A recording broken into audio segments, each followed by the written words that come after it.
Okay, people, my name is James Williams Jr. You know the drill by now. It's Kung Fu Havoc number 2.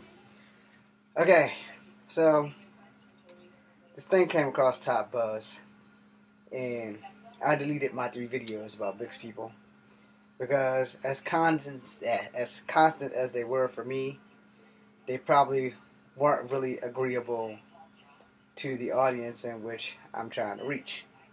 So this thing came across Top Buzz. Don't know if you can read it, but that's that right there, so I'll read it to you.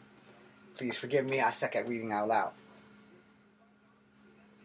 Black and Latino parents of 4 12-year-old girls filed a lawsuit against upstate New York middle school for racial profiling after their daughters were strip searched for drugs by the school nurse. Alright, so my 3 videos that I made was about being mixed. This is why you need people like me in the movies, having good representation, despite the fact that I have a foul mouth.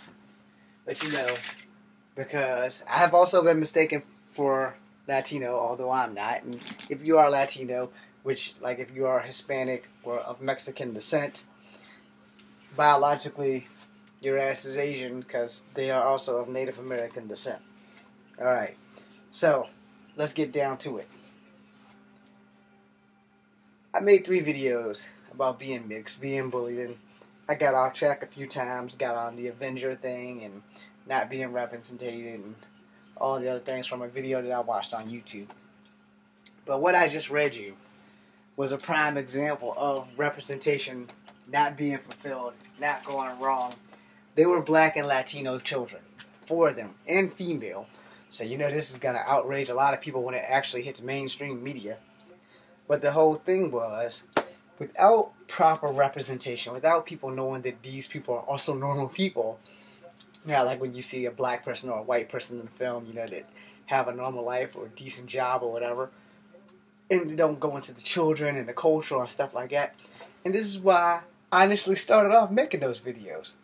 I deleted them because no one would have got what I was trying to understand unless you're mixed. And if you haven't been through some side-eye racial stuff with being mixed, then you probably wouldn't get the gist of what the videos were. And also after watching them, I kind of went off on so many different directions that I was like, yeah, you know, it's not even really worth posting. So I didn't post them, I deleted them. But I talked about things that most mixed people will go through, are going through, or what I will probably go through until the end of time, or at least until the end of the line when my life finally comes to an end. Which means you guys need to catch up, like now, because I'm 45. But anyway, the whole thing is that this isn't just an isolated incident. This has been happening. Now maybe the strip search part might be, but I've been through that too. But that was on a job when I worked at the movie theater downtown, when they thought I stole $50. And mind you, the clothes I wore had no pockets, and the vest belonged to them. So you give them the vest back every night, and I wear my own clothes back out, you know. So they moved me from one computer to the other, and the guy who was the manager at the time, I called him Gary Busey because he looked like Gary Busey. No, he was not the actual Gary Busey, but since I didn't remember his damn name and he looked like Gary Busey, I called him Gary Busey every time I went to work. Anyway, that being irrelevant, but Gary Busey made me strip down to my boxers and search my clothes, you know, shake my clothes, all that other stuff, which is not cool. You know, I'm not like a overly modest person, but I honestly don't want another person looking at my pecker unless it's for medical induced reasons. Now, that being said, I found that article because it came to me right before my criminal justice class of domestic violence and things. And I sit here and I said, those poor 4 little girls, man, you know, they're mixed. So mixed people, we get a horrible rap by people who aren't mixed. And this kind of threw me back. And I'm like, wow, man, I'm not a girl, so I know that they probably had a little bit more body conscious issues. I mean, they're 12 years old. Their bodies are just starting to develop. Although some girls do develop by the age of 10. But at the same time, you know, I guess it really depends on good eating, good meal, good nutrition, good things that go on within the female body.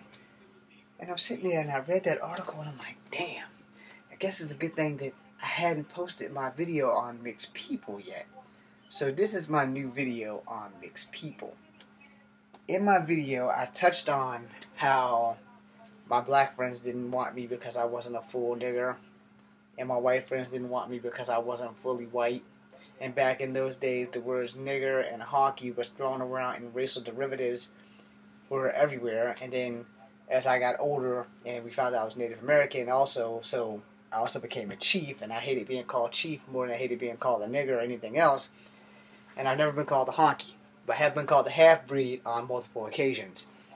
And to read this article, you're thinking, damn, this school system strip searched 4 12-year-old girls for freaking drugs.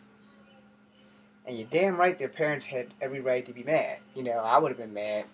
You know, you strip searching my daughter for drugs? I know what goes on in my house.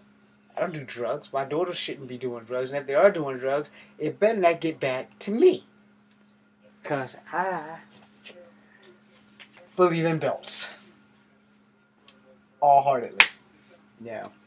I strongly believe in belts. I don't understand how this happens, but racial profiling in education and training is something that we must do.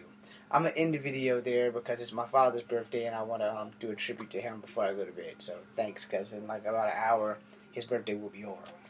So you guys have a nice night.